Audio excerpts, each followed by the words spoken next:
నమస్తే, మీరు చూస్తున్న లైన్ టీవీ. ఈటలపై విష ప్రచారం చేసిన ముసుగు దొంగలను వెంటనే అరెస్టు చేయాలని తెలంగాణ రాష్ట్ర ముదిరాజుల డిమాండ్. ముదిరాజ్ సమన్వయ కమిటీ ఆధ్వర్యంలో ఈరోజు సోమాజిగూడ ప్రెస్ క్లబ్లో ఏర్పాటు చేసిన విలేకరుల సమావేశంలో ముదిరాజ్ నాయకులు గౌరవ మల్కాజ్గిరి ఎంపీ ఈటల రాజేందర్ గారిపై వ్యతిరేక ఆరోపణలు చేసిన ముసుగు దొంగల రూపంలో పోస్టర్లను వివిధ ప్రదేశాల్లో అసత్య ఆరోపణలు చేస్తూ ఫ్లెక్సీలు పెట్టిన వారిని వెంటనే అరెస్టు చేయాలని, ఇలాంటి దుర్మార్గపు చర్యలను పాల్పడిన వారిని కఠినంగా శిక్షించాలని, వీరి వెనకాల కుట్ర పన్నుతున్న కుట్రదారులను బయటకి తీయాల్సిన అవసరం ఉందని సోమాజిగూడ ప్రెస్ క్లబ్ వేదికగా వివిధ ముద్రాజ్ సంఘ నాయకులు తీవ్రంగా ఖండించారు. పెద్దలకు, వేదిక ముందు ఉన్నటువంటి పెద్దలకు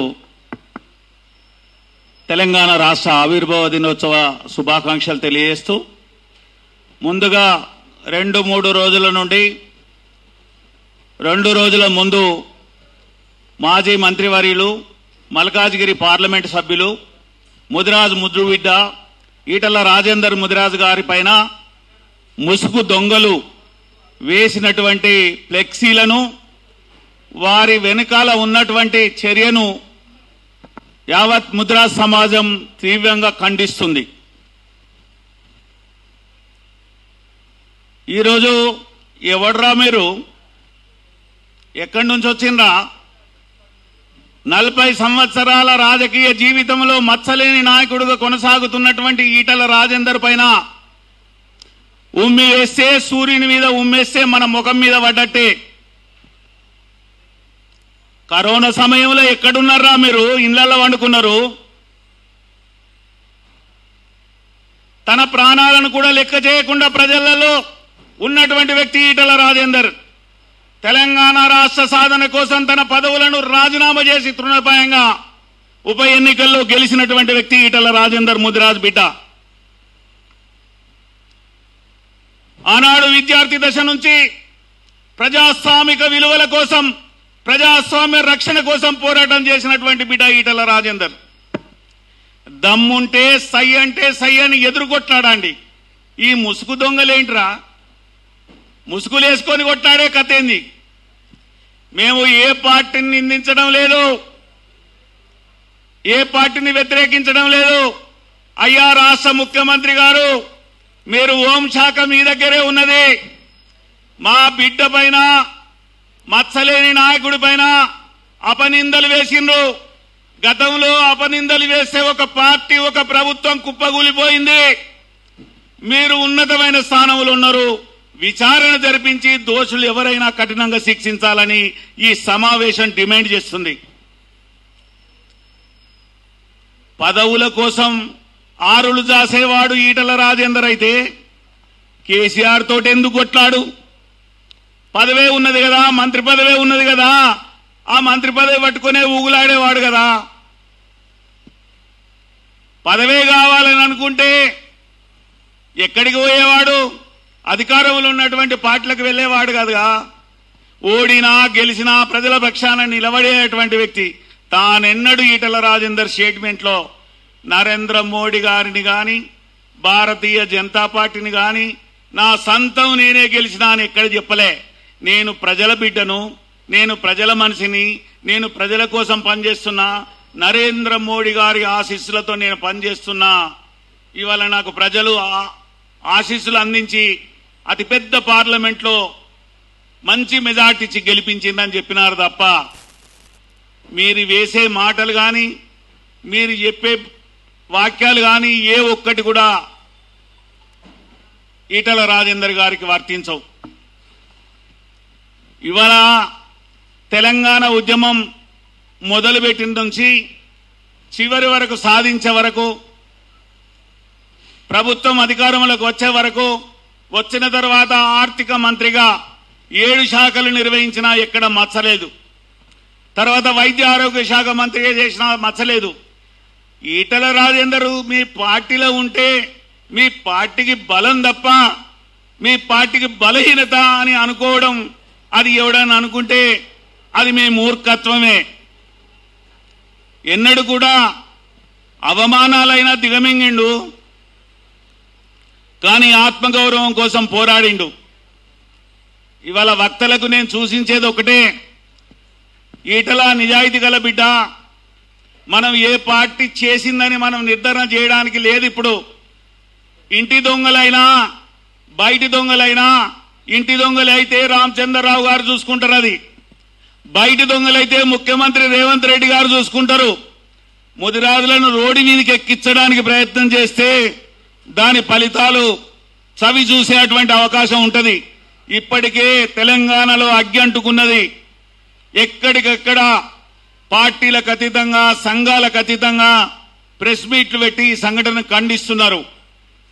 మీరు దమ్ముంటే, మీరు ఈటలతో కొట్టాడని అనుకుంటే, మీరు రాజకీయ నాయకులైతే, మీరు ప్రజాస్వామ్యం మీద, విలువల మీద గౌరవం ఉంటే చట్టబద్ధంగానే కదా మీతోటి పోటీ పడి కొట్లాడి గెలిచిండు కదా అత్యధిక మెజార్టీతో. పార్టీలు టికెట్లు ఇస్తేనే కదా గెలిచింది. ఇంకా అవమానాలను ఎన్నో రోజులు భరించడానికి ముదిరాజ్ జాతి సిద్ధంగా లేదు. ఈటల రాజేందర్ ఎక్కడ కూడా చిరునవ్వుతో ఉంటున్నాడు తప్ప ఎక్కడ కినక వహించడం, నాకు ఈ పదవి రాలేదని, ఈ పదవి పోతుందని ఇంకొకరి మీద తోస్తున్నారు దీన్ని. ఇది ఎవరు చేసినా ఇది పెద్ద తప్పు. తెలంగాణకు ఒక మచ్చలేని నాయకుని అందించాలని ప్రజలు కోరుకుంటే అది తప్పెట్లయితుంది? ఎందుకు మీకు ఈర్ష్య దేశాలు వస్తున్నాయి? ఇది ఎవరు చేసిన కుట్రైనా ఛేదించాల్సినటువంటి అవసరం ఉంది. హైదరాబాద్ చుట్టూ మొత్తం సీసీ ఫుటేజ్లు ఉన్నాయి. 5 నిమిషాలలో పట్టుకుంటారు ఎవరైనా ఏదైనా పిల్లలను, పసిపిల్లలను ఎత్తుకపోయినా హైదరాబాద్ పోలీస్. మాకు గౌరవం ఉంది.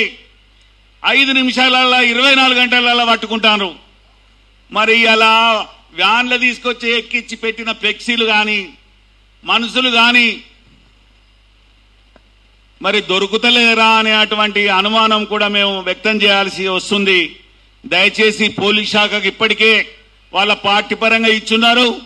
మేము కూడా అందరం ఆలోచించి తప్పకుండా పోలీస్ అధికారులకు కూడా ఇస్తాం. ఇవ్వమంటే రాష్ట్ర వ్యాప్తంగా పోలీస్ స్టేషన్ల, ప్రతి పోలీస్ స్టేషన్లో కూడా మేము దరఖాస్తు ఇవ్వగలుగుతాం. కానీ ఇది చేసిన నేరస్తుడు దొరకాలి, ప్రభుత్వానికి ఇబ్బంది కలిగించొద్దు, ఇతర పార్టీలను అగౌరవపరచద్దనే గౌరవంగా ఉన్నటువంటి జాతి మాది. మిమ్మల్ని అవమానపరిస్తే మాకు కాదు, మమ్మల్ని అవమానపరిచినా మేము ఆవేదనతో, ఆవేశంతో చెప్పినా దీని పూర్తి బాధ్యత ముఖ్యమంత్రి గారి పైన ఉన్నది. పోలీస్ శాఖ, హోంశాఖ మంత్రి మీకు ఒక పార్టీ అధ్యక్షులు దరఖాస్తు ఇచ్చి వారు ఏదో మాట్లాడుతున్నారు, ఇది మేమే వలం చేయలే, మా పార్టీ మీద వేరే ఎవరో చేసిండ్రని. ఈ దొంగలు భుజాలు తడుముకున్నట్టు కనబడుతుంది. ఇట్లాంటి పరిస్థితి వద్దు. మీరు నిగ్గు తేల్చండి, నేరం ఎవరు చేసినా నేరస్తులే. కనుక దయచేసి రాష్ట్ర ప్రభుత్వం వెంటనే దీని మీద పోలీస్ శాఖకు ఆదేశించి దోషులను అరెస్ట్ చేసి కఠినంగా శిక్షించాలని కోరుతున్నాం. భారతీయ జనతా పార్టీ కూడా ఇది ఇంటి పైన, బయటి పైన ఏదైనా కూడా ఒక నిజాయితీ, నిబద్ధత కలిగినటువంటి నాయకుడి పైన ఇలాంటి ఆరోపణలు వచ్చినప్పుడు ఎమ్మెల్యేలు, ఎమ్మెల్సీలు, ఎంపీలు అందరూ స్పందించినారు. మేము దాన్ని చూసి ఆనందపడ్డాం. కానీ మా అవమానం తీరలేదు కనుక అటువంటి వాళ్ళకు శిక్ష వేయాల్సిందే. మీరు పార్టీ పరమైన శిక్ష వేస్తారా? మీ వాళ్ళు అయితే, మీ వాళ్ళని మేము అంటలేం, మీ వాళ్ళు అయితే ఒకవేళ నిర్ధారణ అయితే వాళ్ళను కఠినంగా శిక్షించి ఈటల నాయకత్వాన్ని రక్షించుకుంటే మీ పార్టీ తెలంగాణలో బతికి బట్టగట్టే అవకాశం ఉన్నది. కానీ మీరు కూడా దరిద్రం మీ నెత్తి మీద ఉంటే మీకు కూడా ప్రమాదం కూడా ముంచుకొచ్చేటువంటి అవకాశం ఉంటుందని హెచ్చరిస్తూ నాకు ఈ అవకాశం కల్పించినటువంటి మీడియా మిత్రులకు ధన్యవాదాలు. Thank you. జై ముదిరాజ్. ముఖ్యంగా ఈరోజు ప్రెస్ క్లబ్లో వివిధ జిల్లాల నుండి ముదిరాజు కులంలో ఉన్నటువంటి అన్ని సంఘాలు ఏకమయ్యి పెట్టినటువంటి ప్రెస్ మీటు ఇది. ఈ ప్రెస్ మీట్ యొక్క ముఖ్య ఉద్దేశం ఏంటి అంటే, బడుగు బలహీన వర్గాలతో పాటు పేద ప్రజల ఎవరైనా బాంధవుడు ఎవరైనా ఉన్నారు అంటే ఈ రాష్ట్రంలో, ఈ రాష్ట్రం అనే కాదు ప్రపంచంలోనే, తన ఇంటికి వస్తే తన ఇంటికి వచ్చినటువంటి ప్రతి వ్యక్తికి కుల మత భేదాలు చూడకుండా కడుపు మాత్రమే చూసి బిడ్డ నువ్వు అన్నం తిన్నవా అని అడిగేటటువంటి ఒకే ఒక నాయకుడు ప్రపంచంలో ఎవరైనా ఉన్నారు అంటే అది ఈటల రాజేంద్ర ముదిరాజు గారు అని. ఆ ఈటల రాజేంద్ర ముదిరాజు గారు మా కులంలో పుట్టినందుకు మేము గర్విస్తా ఉన్నామని నేను మీడియా ముఖంగా చెప్తా ఉన్నా. ఇప్పటికీ అటువంటి మహామనిషి ఈటల రాజేంద్ర గారి మీద జరిగినటువంటి ఈ ఫ్లెక్సీల ముసుగు దొంగలు ఇంత జరిగి 3 రోజులు అయినప్పటికీ కూడా ప్రభుత్వం స్పందించకపోవటాన్ని నేను తీవ్రంగా ఖండిస్తా ఉన్నా.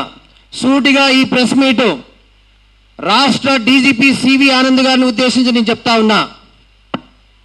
ఏదైతే ముసుగు దొంగలు వేసినటువంటి ఫ్లెక్సీలు మాకు సంబంధం లేదని రాష్ట్ర బీజేపీ అధ్యక్షులు రామచంద్రరావు గారు మీకు కంప్లైంట్ చేసినప్పుడు, వారు ఒక 5 మంది ఎమ్మెల్యేల ద్వారా మీకు కంప్లైంట్ చేసినప్పుడు, అందరు ఎంపీలు మాకు సంబంధం లేదని కంప్లైంట్ చేసినప్పుడు దీనిని గుర్తించాల్సినటువంటి బాధ్యత ఎవరిది అని గౌరవ డీజీపీ గారిని నేను ప్రశ్నిస్తా ఉన్నా. మీరు దీనిని కనుక్కుంటారా, లేదంటే రాష్ట్రంలో ఉన్నటువంటి అతిపెద్ద జనాభా అయినటువంటి ఈ 40 లక్షల ముదిరాజులకు ప్రతినిధులుగా ఉన్నటువంటి మేమందరము ఇక్కడ కూర్చొని ఐక్యంగా మాట్లాడుతున్నాము అంటే అది 40 లక్షల మంది ముదిరాజులు మాట్లాడుతున్నదిగా, ప్రశ్నిస్తున్నదిగా మీరు గుర్తించాలని నేను సూటిగా చెప్తా ఉన్నా. ఇక్కడ ఈ రాష్ట్రంలో కాదు ప్రపంచంలో జరిగేటటువంటి ప్రత్యేకమైనటువంటి మూమెంట్ ఏంటి అంటే అది జంజీ మూమెంట్ అని మీ అందరికి తెలుసు. ఇక్కడ జంజీలు ఎవరు? రాష్ట్రంలో 40 లక్షల మంది ఉన్నటువంటి ముదిరాజుల్లో దాదాపు 10 లక్షల మంది జంజీలుగా ఉన్నటువంటి ఏదైనా ఒక సందర్భం ఉందంటే అది ముదిరాజులు మాత్రమే అని మీరు తెలుసుకోవాల్సిన అవసరం ఎంతైనా ఉంది. ఈ జంజీ మూమెంట్ లేవకముందే మీరు ఆ ముసుగు దొంగలను పట్టుకుంటారా, లేదంటే హైదరాబాద్ మార్చుని ముదిరాజు మార్చు చేయమంటారా అనే విషయాన్ని మీరు సూటిగా ప్రశ్నిస్తా ఉన్నా. ఈ యొక్క హైదరాబాద్ దిగ్బంధం చేసే శక్తి ఈ రాష్ట్రంలో ముదిరాజులకు మాత్రమే ఉందని నేను గర్వంగా చెప్పదలుచుకున్నా. ఎందుకంటే ముదిరాజులు పోరాటాలకు ఎట్టి పరిస్థితుల్లో వెన్నుచూపే వ్యక్తులు కాదు. ఆకలి చావులకైనా చస్తారు కానీ ఆత్మ గౌరవాన్ని దెబ్బతీస్తే ముదిరాజు అనేవాడు బతకడు, కానీ అవసరమైతే వాడిని చంపుతాడు తప్ప వాడు ఎనిదిరిగేటటువంటి గుణము ముదిరాజుకు లేదు.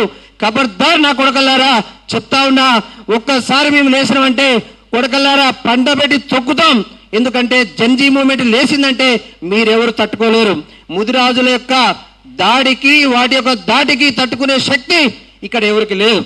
ఎందుకంటే మేము రాజకీయంగా వెనుకబడి ఉండవచ్చు, విద్యాపరంగా వెనుకబడి ఉండవచ్చు, విద్యలో వెనుకబడి ఉండవచ్చు, ఉద్యోగాల్లో వెనుకబడి ఉండవచ్చు, కానీ ఆత్మ గౌరవంలో అందరికంటే ఒక అంకె పైనే ఉంటామనే విషయాన్ని నేను గర్వంగా చెప్పదలుచుకున్నా. గౌరవ డీజీపీ గారు మళ్ళీ ఒకసారి మేము ప్రశ్నిస్తా ఉన్నాం. ఇక్కడ ఉన్నటువంటి 40 లక్షల మంది ముదిరాజులకు ప్రతినిధులుగా మేము సూటిగా ప్రశ్నిస్తున్నాం, విన్నపం చేస్తా ఉన్నాం, గౌరవంగా చెప్తా ఉన్నాం. ఆ ముసుగు దొంగను పట్టుకుంటారా, లేదంటే హైదరాబాద్ లో ముదిరాజు మిలియన్ మార్చి చేయమంటారా అని మిమ్మల్ని మేము ప్రశ్నిస్తా ఉన్నాం. దయచేసి వెంటనే ఆ నా కొడుకుల్ని చట్టం ముందుకు తీసుకురాకపోతే మీవే చట్టాన్ని తీసుకోవాల్సినటువంటి అవసరం కూడా మీరే మాకు కల్పిస్తారు అని నేను సూటిగా ప్రశ్నిస్తా ఉన్నా. మేమేం చేసినాంరా? మా దాంట్లో ఎంతమంది ఎమ్మెల్యేలు ఉన్నారా? మా దాంట్లో ఎంతమంది ఎంపీలు ఉన్నారా? ఒకే ఒక ఎంపీ ఉన్నాడు, ఒకే ఒక ఎమ్మెల్యే ఉన్నాడు, ఒకే ఒక ఎమ్మెల్సీ ఉన్నారు. దీన్ని కూడా తట్టుకోలేకపోతున్నారా? కాబట్టి గౌరవ ముఖ్యమంత్రి వర్యులు గారు మీకు కూడా ప్రశ్నిస్తా ఉన్నా, 3 రోజులైనా కూడా మీరు స్పందించకపోవడాన్ని దారుణం. ఖచ్చితంగా మీరు చేస్తారా, మా భవిష్యత్ కార్యాచరణ ప్రకటించమంటారా అని నీ సూటిగా డీజీపీ గారికి, గౌరవ ముఖ్యమంత్రి వర్యులకు, అదేవిధంగా తెలంగాణ రాష్ట్ర బీజేపీ అధ్యక్షులు గౌరవ రామచంద్రరావు గారు కూడా నేను విన్నపం వ్యక్తం చేస్తా ఉన్నా. ఎందుకంటే మీరు కూడా ఈ యొక్క విషయాన్ని ఫాలోఅప్ చేయాల్సినటువంటి అవసరం ఉంది. ఈ అంశాన్ని నేను కంప్లైంట్ చేసిన అంటే మీరు ఒప్పుకునే ప్రసక్తి లేదు. రామచంద్రరావు గారు మీరు మా గురువు గారు, మీరు ఒకే ప్రాంతానికి చెందినటువంటి వారు, మీకు గౌరవంగా ఒక విషయాన్ని చెప్తా ఉన్నాం. ఖచ్చితంగా మీరు కూడా ఫాలోఅప్ చేయాలి. ఈటల రాజేంద్ర అన్న మీద ఎవడైతే ఫ్లెక్సీలు వేసిండో ఆ నా కొడుకులను చట్టం ముందు తీసుకురావాల్సినటువంటి అవసరం మీ మీద కూడా ఉంది అని యావత్ ముదిరాజ్ జాతి తరపున మీకు విన్నపం చేస్తా ఉన్నాం, ప్రశ్నిస్తా ఉన్నాం, హెచ్చరిస్తున్నా ఉన్నా అనే విషయాన్ని కూడా మీకు తెలియజేస్తా ఉన్నాం. దయచేసి మా ఆవేదనను మీరు అర్థం చేసుకోవాలి. మేము మాట్లాడేటటువంటి మాటలను మీరు అర్థం చేసుకోవాల్సినటువంటి అవసరం ఎంతైనా ఉందని ఈ మీడియా ముఖంగా చెప్తూ ఖచ్చితంగా రాబోయే రోజుల్లో ముదిరాజుల యొక్క సత్తా చూస్తారు. మీరు ఈటల రాజేంద్ర గారికి చేసినటువంటి అవమానాన్ని ప్రభుత్వం ముందు, చట్టం ముందు తీసుకురాకపోతే మేమే ఖచ్చితంగా ఆ దొంగలు పట్టుకుని తీరుతామని తెలియజేస్తూ ఈ యొక్క అవకాశాన్ని ఇచ్చినటువంటి పెద్దలందరికీ కూడా పేరు పేరున ధన్యవాదాలు తెలియజేస్తా ఉన్నా. జై ముదిరాజ్. ఈ వీడియో కనుక మీకు నచ్చినట్లయితే లైక్ చేయండి, షేర్ చేయండి, సబ్స్క్రైబ్ చేయండి, గంట సింబల్పై క్లిక్ చేయండి.